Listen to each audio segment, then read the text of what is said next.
네, 앞서 국민의힘 전당대회 관련한 논란과 안철수 후보와 이준석 전 대표의 기자회견 내용 전해드렸는데요. 오늘 윤석열 대통령을 엄석대에 비유한 거다. 이렇게들 다 보고 있어요. 이준석 전 국민의힘 대표 스튜디오에 모셨습니다. 어서 오세요. 네, 안녕하세요. 예, 맞죠? 그거는 얘기해줄 이유가 없죠. 저 아직까지 솔직히 말씀드리면 제가 지난번에 삼성간호 발언했잖아요. 예. 삼성간호가 누군지도 한 번도 얘기한 적 없어요. 그런데 언론은 다 한 사람을 지목하더라고요. 아니 뭐 양두구육도 뭐 다 누군가를 지목했다 다 알고 있잖아요. 근데 양두구육은 약간 좀 꼬인 게 뭐냐면요. 네. 양두구육은 원래 공약을 못 지킨 걸 양두구육이라고 했거든요. 아, 사람이 아니다. 아 근데 거기서 이제 이철규 의원이 갑자기 뭐 계곡이라는 거냐 내가 뭐 이런 식으로 나와버리면서 네. 약간 이상하게 꼬여버렸는데 그러니까 결국에는 양두국이 양의 머리를 걸고 뭘 팔았다는 거잖아요. 네. 사람이 아니라 정책을 팔아놓고 왜 우리가 공약을 안 지키냐였는데 뭐 해석 마음대로 하라죠 보면은 오히려 비하적으로 본인들이 해석하겠다는데 나는 사람에 대해서 양두구육이란 말을 쓴 적이 없다. 얼마나 얄미울까요? 그러니까 왜냐면 윤핵관들이 양두국은 이 얘기를 들으면 어릴 때 보면 그 따개비 한문수거라고 그 책이 있거든요. 예. 거기서 이제 제가 어릴 때 배웠는데 행위에 대한 것이 되는 것이 양두구육은 그런 파는 행위지 사람에 대한 게 아니 계곡이다 이래버리면 할 말이 없어요. 그러니까 그러니까 저는 예전에 보면 이제 정치하는 영역에서 보면은 네. 비유나 은유 이런 것들은 네. 사실 오히려 막말을 하지 않기 위한 수단인데 그렇죠. 예, 양두구육을 징계 때리겠다 이런 걸 보면 저는 이제 무슨 말을 하라는 거냐 다들. 징계를 받으셨죠 그 건으로. 아니 그거 아니었으면 저 지금 전당대 나왔다니까요. 양두구육으로 징계 때려가지고 정당대 출마 못하게 하는 건 말이 됩니까? 자, 양두구육은 넘어가고 예. 그리고 엄석대는 윤석열 대통령입니까? 아 얘기 안 해주죠. 제가 왜 얘기합니까? 근데 오늘 되게 재밌는 게 네. 저는 양두구육 아니 그 엄석대가 누군지 얘기한 게 없어요. 네. 근데 우리 당의 두 정치인 하나는 홍준표 시장이 네네. 어떻게 대통령을 엄석대에 비유할 수 있냐고 먼저 발끈하셨고. 네, 발끈하셨어요. 좀 자제해라. 네, 근데 저는 그러면 한 적은 본인이 그러니까 강하게 생각하고 계신 거죠. 윤석열 대통령이 엄석대라고 생각하시는 게 아마 홍준표 대표의 생각인 것 같고. 네. 김기현 후보. 김기현 의원은 지금 TV 토론도 다른 방송 하고 있는데 예. 자꾸 이재명이래요. 그게 엄석대가. 그래서 이분이 책을 우리들의 일그러진 영웅을 다 보셨나 하는 생각이 좀 들던데. 그러니까 그 재밌잖아요. 제가 안 했잖아요. 그러니까 오늘 그 엄석대 얘기하면서 네. 저는 누군지 얘기 안 할 텐데요. 네. 언론인들이 기사 적으실 때 본인들 느낌대로 적으시라 누구인 것 같은지 네. 거의 대부분 대통령이라 하는 것 같은데 네.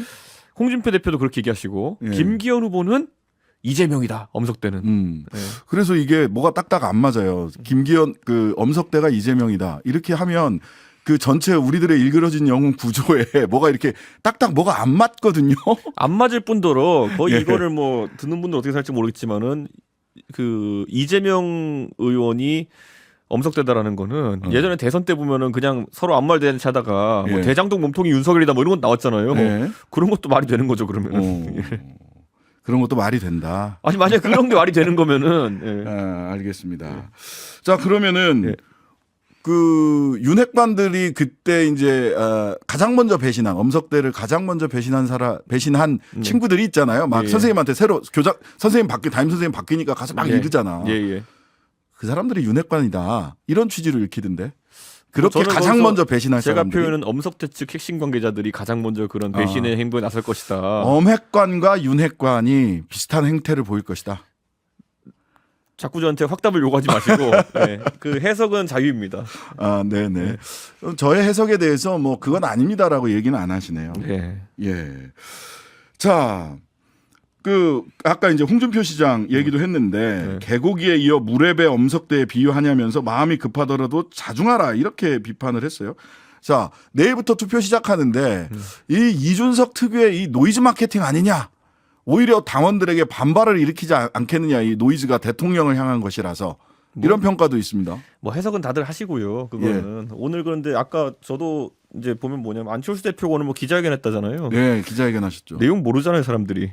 뭐 의도한 바는 아니었지만 안철수 대표님께 죄송합니다. 네. 내용을 묻어버리게 돼가지고. 또 톰과 제리 또 나오는 겁니까? 저는 톰이 잘 되길 바랍니다. 예, 톰이 행복하게 살았으면 좋겠습니다. 그럼 안 그러면은 이제 톰과 제리가 영화가 막을 내려야 되니까. 그러니까 톰이 제리가 계셔야. 톰 없이 어떻게 살죠? 예. 알겠습니다. 자, 오늘 경향신문 단독 보도가 나왔어요. 그 대통령실 관계자들이 그 국민의힘 당원들 있는 단톡방에서 그분들이 들어가 있는 방에서 특정인들이 계속해서 김기현 홍보, 안철수 비방 홍보물을 올렸단 말이죠. 그 기사 보셨어요? 경향신문 단독 기사? 아이고 뭐 그런 건 뭐 이제 놀랍지도 않은 게 그 우리 의원들이 원내 의원들이 들어가 있는 단톡방도 있거든요. 다 들어가 있는 단톡방도. 네. 근데 거기 얘기를 들어보면 뭐 전해지는 내용들을 보면은 거기서 뭐 김기현 후보가 곤란한 상황 있을 때마다 같이 연판장 돌리자 그러고 그런 모의가 의원 단톡방에서 이루어지는 판에 네. 굳이 무슨 뭐 대통령실에 누가 이거 단톡방 만들어 뭐 한다 새삼스럽지도 않아요. 새삼스럽 워낙 만연한 일이. 아니, 원내 의원들부터 그러고 있는데요, 뭐. 아니 근데 원내 의원들은 정무직 공무원이니까 네. 원래 당규상 사실 원내 의원들이 네. 특정 후보 선거운동을 하거나 지지 선언을 할 수는 없게 돼 있지만 네. 어쨌든 그건 정당 내부 문제인데 네. 대통령실 관계자는 시민사회 수석실 관계자들로 쭉 파악이 되거든요. 네. 근데 공무원이잖아요. 이거 선거법 위반에 바로 당원 당규 위반이 아니라 네. 공무원의 당내 선거 개입하면 선거법 위반이잖아요. 당연히 뭐 좀 살펴봐야겠는데 예. 뭐 지금 솔직히 말하면은 예전에 노무현 대통령께서 열린우리당이 잘 됐으면 좋겠다라는 발언하신 이후로 아, 그걸로 탄핵됐어요? 탄핵을 걸었던 당이 한나라당입니다. 네, 근데 맞습니다. 지금 와서는 대통령이 당무에 대해서 이야기하는 게 뭐가 문제냐라고 하는 게 또 지금의 국민의힘입니다. 네. 그렇기 때문에 이게 뭐 기줄은 항상 엿가락처럼 왔다 갔다 하는 거고 그래서 뭐 지금 그 대통령실 관계자 따질 문제가 아니라니까요. 대통령께서 직접 뛰어드셨어요. 직접 뛰었다? 네. 왜 신장식 변호사 큰 걸 건드려야지 자꾸 그렇게 아니 대통령실 관계자가 용기를 내세요. 용기를. 대통령실 관계자가 대통령의 뜻을 거슬러서 그런 일을 할 수 있느냐.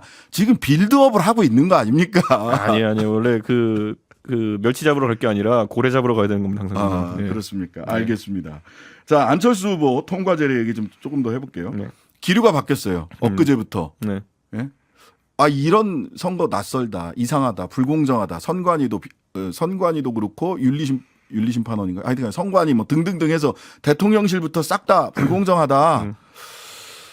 이렇게 얘기를 하고 오늘도 뭐 대통령실 선관위 비대위 다 불공정하다. 오늘도 김영우 그 선대위원장이 이거 공무원이 선거 개입하는 거고 선거법 위반이다라고 하면서 목소리를 한 이틀 전, 사흘 전부터 내기 시작을 했습니다. 이게 왜 이렇게 태도의 변화가 있었을까요? 이게 톰과 제리란 만화를 잘 보신 분들은요. 네. 원래 톰이 이제 평소엔 제리 쫓아다니고 제리도 톰 골탕 먹이고 그러다가도요. 네. 그 이름을 까면 불독 같은 애들이 있어요. 아, 있습니다. 예, 걔네가 네. 오면은 이제 정신 힘을 차리고 합쳐요. 힘을 합쳐서 싸우기도 하고 네. 그리고 또 톰이 가끔 정신 못 차리면 제리가 후라이팬으로 머리 때리고 이런 게 있거든요. 보면은 네. 톰이 지금 이제 0점 조준이 된 거죠. 이제 보면은. 0점 조준이 됐다. 네, 그래 톰이 이제 선거 하루 앞두고 이제 주타격 방은 저쪽이다 잡은 것 같아서 환영합니다, 톰. 환영합니까? 네. 근데 대통령실에서는 바로 불쾌감을 표했어요. 제가 그래서 예전에 톰을 공격하니까 제가 그랬거든요. 예. 손들어 움직이면 쏜다라고 했을 때 아무 말도 하지 않으면 아무 일도 일어나지 않는다. 그 그러니까요. 얘기죠. 그랬을 때 이제 톰이 알아야 될 게 뭐냐면은 지금 저쪽은 손들어도 쏩니다. 손만 들어도. 네. 손들고 움직이지 않아도 쏩니다. 그렇기 때문에 그 무시하고 하고 싶은 대로 하면 돼요. 그런데 지난번에 이제 어차피 쏜다. 결론은 쏘는 걸로 정해져 있다. 예. 그렇기 때문에 그 너무 그 상대의 협박이 굴하지 않고 할 말 하면 되는데 톰이 약간 좀 심약해서 그랬던 것 같습니다. 네. 이틀 내일부터 투표니까 한 2, 3일 남겨두고 태도를 좀 바꿨다. 심약함을 극복했다. 네. 자, 결선 투표가 있을 거냐 없을 거냐. 지난번에 윤희석 공보총괄본부장 그 김기현 대표 측이요. 네. 계획대로 되고 있습니다. 결선 투표 없습니다. 하고 단언하더라고요. 뭐 그쪽 사람들은 계획해가지고 뭐 이준석계 뭐 후보들이 2% 3% 받고 떨어질 거다부터 시작해서 많은 예언했거든요. 네. 근데 뭐 거의 주술적인 의미의 발언들이지 뭐 데이터를 보고 하는 발언들은 아닌 것 같아요. 뭐. 자, 본인이 본 데이터 있으세요? 저희가 지금 보면은 당원 대상 여조랑 여론조사랑 네. 그리고 지지층 여론조사가 있잖아요. 네. 근데 당원 대상 여론조사에서는 천하람 후보가 저희는 이미 2위권으로 진입했다 이렇게 보고 있고. 그래요? 예. 근데 이제 이런 것들을 봤을 때는 지금 천하람 후보의 상승세가 확연하다. 음. 그리고 김기현 후보를 찍는 표들이 과연 단단할 것이냐. 음. 저는 그렇지 않다 봅니다. 그거는. 네. 지금 논란이 이렇게 많은데 찍고 싶은 마음이 들까요? 그거는. 저는 그냥 이거는 앞으로 왜냐면 제가 이제 당대표 될 때 네. 제가 지지층 여론조사에서 61%까지 갔었어요. 네. 근데 나중에 보니까 또 당원표는 완전 다르더라고요. 오차범위가 한 20% 나와요. 25% 가까이. 네, 네. 그러니까 지금 여론조사 문제가 아니라 기세 싸움입니다. 지금은. 자, 그런데 이제 이 부분을 이야기를 해요. 네. 이준석 전 대표가 당대표가 됐을 때는 네. 야당이었단 말이죠. 네, 네. 그래서 최대한 그러니까 이준석을 통해서 20, 30대 남성들이라든지 또 그러니까 표의 확장성, 대선에서의 승리를 위한 확장성을 당원들이 우선적으로 고려했다면 예? 제리가 좀 마음에 안 들고 그런 면이 있지만 너무 얄미워 보이기도 하고 그렇지만 그거를 그 전체적인 톰과 제리라는 영화의 흥행을 고려했다면 지금은 그 이현주 전 의원이 얘기를 하던데 당원들이 엄청 고민스러울 거다. 우리 초반 대통령 국민의힘 당원들 입장에서는 대통령 힘 빠지게 하면 어떡하지? 아 이거 이번에는 그래도 좀 힘 줘야 되는 거 아니야? 이미 여당이기 때문에 그러니까 여당일 때와 야당일 때 국민의힘 당원들의 투표 선택 기준이 달라질 거다. 그래서 매번 여당일 때마다 판판이 지는 거예요, 선거를. 네네. 그러니까 저는 이걸 냉정하게 봤을 때 당원들이 오히려 여당이 됐을 때 혁신의 박차를 가할 기회가 온 것이고 그걸 기회를 살릴 것이다 저는 이렇게 기대하는 것이고 네네. 국민의힘이 여당 되면은 예전에 박근혜 대통령 2016년 때도 친박이나 이런 사람들이 했던 거 보면은 우리 편 빼놓고는 다 말살하자로 갔다가 결국에는 탄핵까지 당한 거거든요, 보면. 그러니까 저는 그거 6년 전에 그 기억을 갖고 학습을 못했다 그러면은 또 혼나도 쌉니다. 그런데 그 학습의 그 강도가 너무 세가지고 다들 그걸 한 구석에 기억으로 남겨놓고 있을 겁니다. 그러니까 대통령실에서도 그렇고 의식적으로 탄핵된다 자칫하면 지금 김기현 후보가 당 대표가 안 되면 이러다가 대통령 또 탄핵되는 거 아니냐. 이태원 참사 때도 이러다가 대통령 탄핵되는 거 아니냐. 이 기억이 굉장히 강렬하게 거의 DNA에 새겨져 있는 거 아닌가 하는 생각이 들 정도예요. 탄핵의 구성 요건이라는 거는 탄핵을 의결할 충분한 의석 숫자만큼 이제 있어야 되고 두 번째로는 탄핵을 당할 만한 짓을 해야 되는 거거든요. 저는 두 번째 구성 요건에 대해서는 들어본 적이 없는데 왜 그렇게 두려워하죠? 그렇죠. 굉장히 두려워하죠. 그러니까 저는 첫 번째는 뭐 정치적인 상황에 따라서 언제든지 만들어질 수도 있고 노무현 대통령은 그래서 탄핵 심판까지 갔는데 두 번째 구성 요소는 명시적인 어떤 탄핵 사유가 있어야 되는 거거든요. 그러니까 저는 그 공포를 자아내려고 하는 건 뭐냐면은 좀 왜 우리가 모르는 뭔가 있나 이럴 생각이 들 정도로 탄핵 얘기를 자주 해요. 좀 적당히 했으면 좋겠어요. 아, 늑대가 나타났다 수준이 아니라 진짜 늑대가 있는 거 아니야? 라는 생각이 들 정도로 공포감이 사로잡혀 있다. 그래서 그때 제가 김기현 서포터즈로서 김기현 후보의 과거 발언들 다 찾아서 보여주잖아요. 새누리당이 옛날에 박근혜 대통령 탄핵하려고 할 때 울산 시장이던 분이 인터뷰를 자청해가지고 탄핵해야 된다고 그랬어요. 해야 된다고 하셨던 분이에요. 탄핵하면 가장 박자가 빠른 분이 김기현 후보였어요. 근데 또 가장 박자가 빠르게 거기서 또 빠지셨더라고요. 탄핵 걷어들이셨더라고요 또. 그러니까 이게 지금 박자 굉장히 빠르시던데. 그러니까 이게 박자가 빠르게 움직인다고 그리고 그 생각이 자꾸 바뀐다는 거는 가장 위험하다는 거거든요. 그러니까 저는 윤석열 대통령께서 정말 그런 어떤 탄핵이나 정치적 상황이 두렵다고 생각하시면은 그 핵관들을 더 조심하셔야 돼요. 핵관을 조심해야 돼요. 제가 누군지는 안 밝혔지만은 삼성간호 이런 분들 되게 위험한 분들입니다. 어떻게 세 번 하나의 한 대통령 선거에서 3명의 후보를 지원합니까? 그 누군지 찾아보세요. 다 찾으실 수 있습니다. 이름을 직접 언급을 안 하니까. 어쨌든 대통령 당시 반기문 후보부터 시작했나 그랬죠? 그렇죠. 유승민 후보도 밀다가 홍준표 후보도 밀다가 뭐 화려합니다. 지난 대통령, 그러니까 문재인 대통령 당선되던 그 시절에 그런 분이 계십니다. 요즘은 잘 안 보이시더라고요. 또 이제 잠깐 자제하고 계시던데. 자, 누구야? 장해찬 청년 최고위원 후보.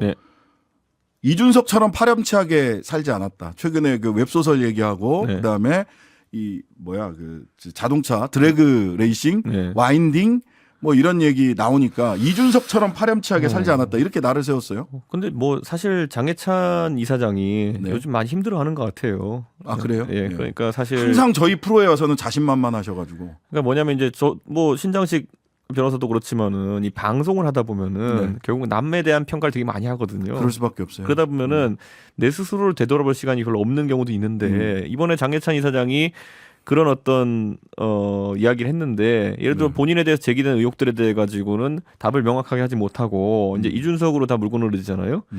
예를 들어 그런데 그 드래그 레이싱이나 아니면 이런 것을 일반 국민들이 다니는 공도에서 했다는 거는 아니면 뭐 무슨 뭐 와인딩이라는 게 사실 이렇게 좌우로 왔다 갔다 하면서 중앙선도 침범하고 이런 건데 그럴 수밖에 없어요. 휘어진 도로에서 속도를 줄이지 않고 계속 낸다 그러면은 그러니까. 중앙선 침범은 너무나도 필연적입니다. 근데 예전에 보면은 또 이런 주제를 가지고 그 MBN 방송국에 나가가지고 장해찬 이사장이 이러면 안 된다고 또 이제 또 일가라는 또 평론을 한 적이 있어요. 그러니까 그렇군요. 원래 뭐 종편 평론하시는 분들이 결국 작가가 물어오는 거 다 얘기해야 되지만은 그런 거 얘기했을 때 표정 하나 안 변하고 했다는 거는 사실 좀 지금 와서 캥기는 게 많을 겁니다. 오히려 우리가 모르는 것 중에서도 보면은 예전에 우리가 후위 말하는 묘재와 장례찬이 싸우고 있다. 뭐 네. 이런 것처럼 예. 과거 했던 발언들이 하나씩 이제 돌아올 겁니다. 네. 개혁 참칭 구태 후보들의 지저분한 네거티브다라고 장해찬 후보는 이야기를 했고요. 자, 장해찬 후보 얘기 나온 김에 천하용인, 허은하, 김용태, 이기인 후보 최고위원 선거에 나가 있는데 이거 사실 언론에서도 많이 다루고 있지 않아서 네. 판세를 잘 모르겠어요. 지금 다 떨어질 거다라고 하는 예측을 하는 데도 있어요. 원래는 다 컷오프 될 거라고 하는 사람도 있었어요. 예. 그러니까 그 천하용인이라는 단어는 떴지만은 아가 허은한지 용이 몰라요. 김용태인지 인이 이기인인지를 모르는 경우가 있어가지고 네. 그게 이제 천하란 만큼 지지율이 빨리 상승하지 않는 이유 중에 하나인데 뭐 그래서 여기서 계속 외치죠. 뭐 허은하 김용태 이기인, 허은하 김용태 이기인. 예. 듣는 대로 사람들이 조금씩 기억하겠죠. 허은하 네. 김용태 이기인. 자, 근데 오늘 이거만 하죠 계속. 왜 그러세요? 허은하 김용태 이기인. 자. 3월 6일 날 그 선거 끝나기 하루 전날입니다. 3월 6일 날 그 장해찬 3월 7일 날이 3월 6일 날 3월 7일 날 장해찬 이사장도 여기 이제 토론회 나오니까요. 그때 또 장해찬 이사장 얘기 들어보기로 하고요. 조수진 최고위원 후보 이준석계는 더불어민주당 이중대다. 차라리 당을 떠났으면 좋겠다. 탈당을 권고했습니다. 그건 자기 마음이지 뭐 왜 저희한테 강요하고 말 겁니까? 근데 많은 또 정치 평론가들은 여기서 이 선거를 거치면서 이준석계가 힘을 좀 결집력을 엮어서 무소속으로라도 출마하겠다 이렇게 얘기를 했는데 내년 총선 때 아니요 그거는 제가 미리 고민할 필요가 전혀 없는 게 아니 본인이 무소속이라도 출마한다 내년에 나는 그건 물어보니까 답하는 거지 저는 고민 안 해요 지금 그러니까 계속 물어보면 답하는 거지 근데 그거에 대해서 뭐 그럼 무소속으로 출마할 겁니다 절대 안 합니다 그러면은 그건 오히려 윤핵관들한테 땡큐죠 그거는 그거를 저는 아니 뭐 이럴 수도 있잖아 저는 전 당대표입니다 국민의힘이 아니라면 저는 뭐 정치를 할 이유가 없습니다 출마 안 합니다 이렇게 얘기할 수도 있는 거잖아요 지금 윤핵관이 점령한 그 국민의힘이라는 것은 사실 이런 거 옛날에 2차 대전 때도 보면요. 그 프랑스가 독일권에 점령해가지고 둘로 갈라져요. 그러니까 정상적인 사람들은 자유 프랑스로 가가지고 이제 레지스탕스 활동을 하고요. 그다음에 이제 독일의 꼭두가 시정권으로 비시 프랑스가 있어요. 비시 내각이라고 하죠. 그렇죠. 근데 지금 이제 뭐 약간 그런 사람들이 윤핵관이라고 전 보는데. 제가 미쳤다고 비시 프랑스 같은 그 느낌이 드는 그런 것에 협조해야 될 필요가 있습니까? 셉니다. 이거 비시 내각 프랑스의 나치가 세워낸 괴뢰 정부인 비시 내각과 같다. 윤핵관들은 지금 굉장히 이 사람들이 당을 자기들이 그 접수하기가 무리수를 많이 뒀거든요. 저건 합법성이 있는 정통적인 그런 지휘부가 될 수가 없습니다. 비시 내각 윤핵관. 자 지금까지 이준석 전 국민의힘 대표였고요. 아직 물어볼 게 좀 남아 있어서 오늘은 유튜브 하프타임 시간에 이준석 전 대표와 조금 더 이야기해 보도록 하겠습니다. 자, 뉴스아이킥 하프타임은 이준석 전 대표와 이어갑니다. 이 음악이 그 미키라고 치어 응원할 때 나오는 거거든요. 응원을 많이 해주십시오. 아니 저희들을 응원을 좀 많이 해주시라고. 저를 응원한 줄 알았더니만 왜 이걸 틀고 저한테 물어보세요. 원래 오윤혜 씨가 이 하프타임 때 저희들 100만 요정이거든요. 곧 100만이 저희들도 될 거라서. 자, 몇 가지 이야기. 이게 유튜브니까 본방 때보다는 조금 더 편안하게 이야기를 하셔도 되고요. 더 편하게 하면 어떻게 될까요? 그러니까 그러기도 쉽진 않아 보이는데 지금 윤핵관 중심의 당 지도부를 비시 괴뢰 내각, 프랑스의 비시 괴뢰 내각이라고 얘기를 하셨어. 우리는 레지스탕스고 우리는 자유 프랑스군이다. 그러니까 뭐 그 잠시 영토를 그 뭐 비시 프랑스가 갖고 있다 그래가지고 결코 두려워할 필요 없습니다. 그렇다. 알겠습니다. 자.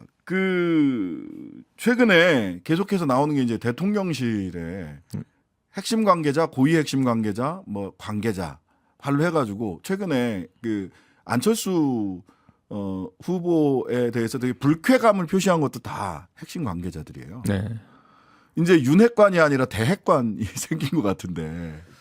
이 대핵관들 어떻게 보십니까? 그러니까 제가 핵관 문화를 계속 비판한 이유는 뭐냐면요. 그 대포차 같은 사람들이라서 그래요. 번호판 안 달고 그냥 자기 하고 싶은 말을 그냥 핵관이라는 이름으로 하는 거거든요.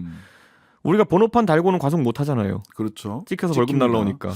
그걸 감수하고 하시는 드래그 레이싱 하시는 분들도 계시죠. 근데 뭐 그 사례전 그건 존중해요.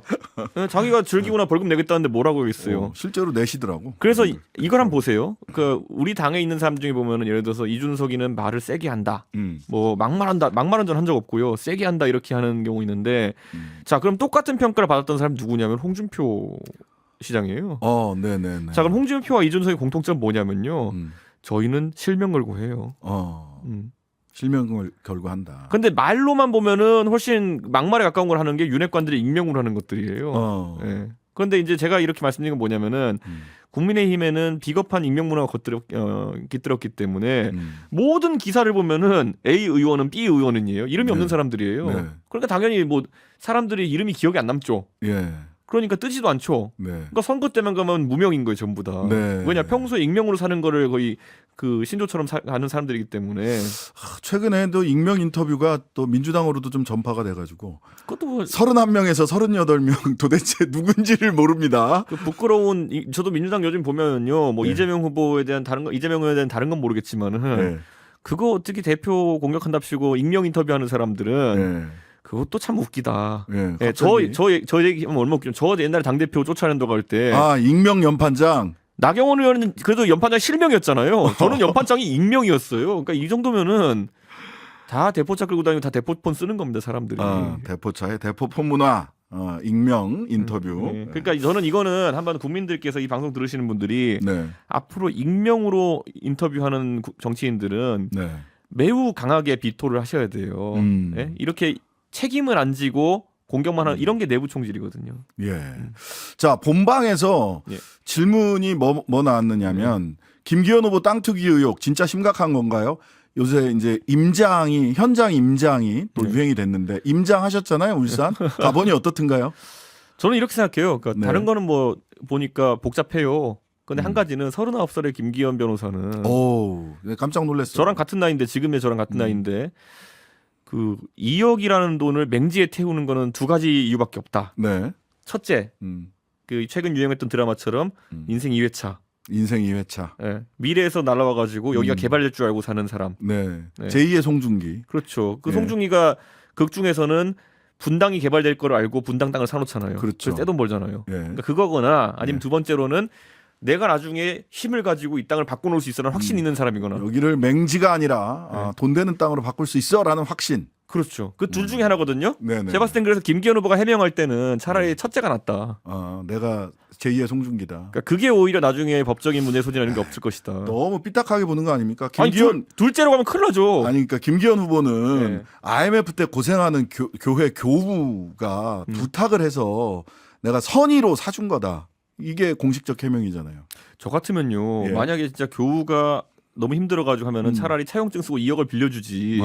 맹지를 2억 주고 대신 사주는 것도 저는 이상하거든요. 등 뒤에 날개가 있으신가 보죠. 정말 돕고 싶으면 2억 빌려주는 게 제일 낫죠. 취득세도 없고. 그렇죠. 여긴 취득록세를 내셔야 돼. 땅을 사면. 그러니까요. 그리고 팔지도 못하면 환금도 안 되는 건데. 그 정도 지인이면은 전 차라리 돈을 빌려주지. 알겠습니다. 자.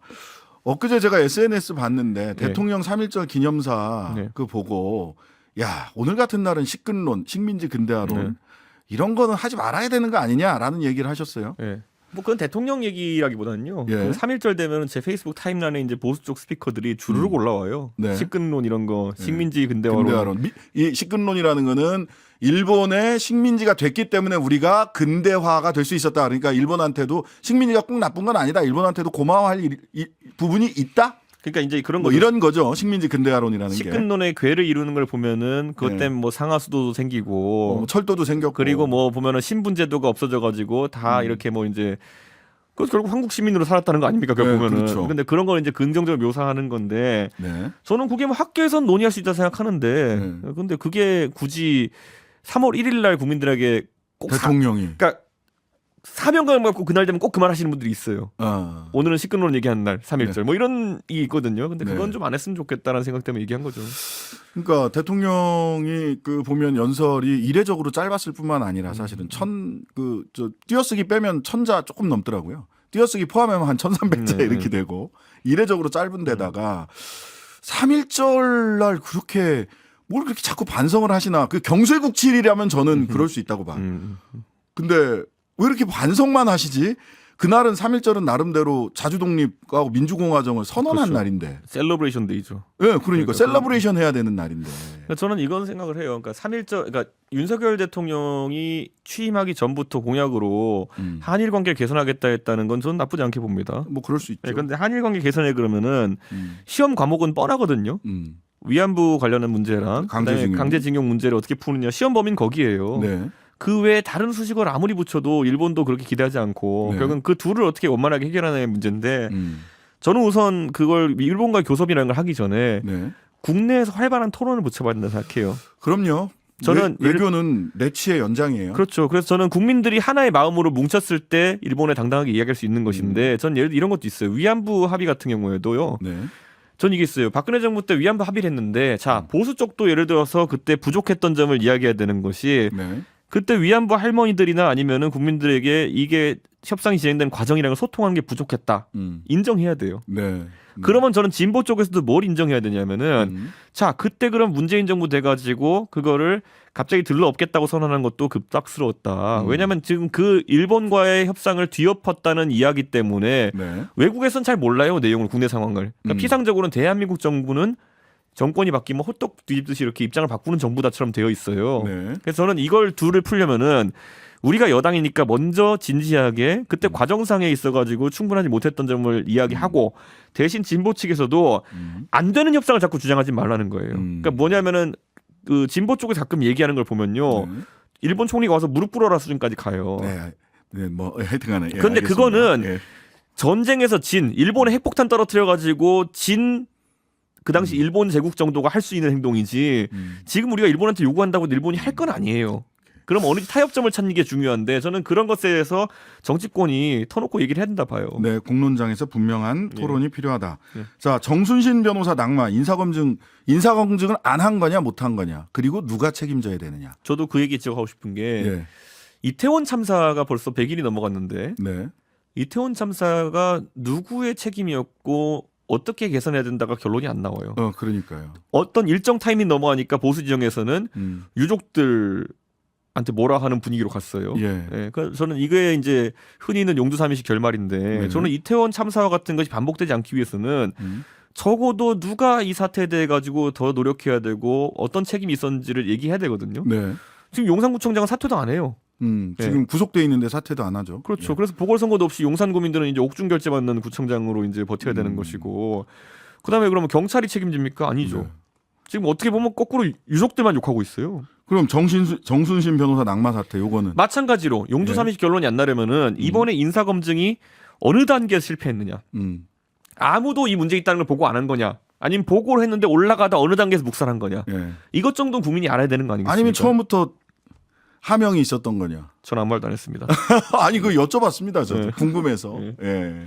안 한 거냐 못 한 거냐 그리고 누가 책임져야 되냐. 이게 국민들이 궁금해하는 건 이 부분이거든요. 실은. 자 내일부터 투표 시작됩니다. 천하용인 한 말씀 또 지지 호소 한번 하고 가셔야죠. 네. 여기까지 오셨는데. 시간 날 때마다 해야죠. 천이 천함이고요. 예. 아가 허은하고요. 용이 김용태고요. 인이 이긴입니다. 네. 다시 한번 말씀드립니다. 천이 천하람이고 아가 허은하고 용이 김용태고 인이 이긴입니다. 네. 자, 천하용인 마지막으로 이준석 전 대표 보내드릴게요. 예, 오늘 감사했습니다. 예. 오늘 하프타임 여기까지. 하루 종일 기다려지는 진짜 시사. 평일 저녁 6시 5분 신장식의 뉴스 하이킥.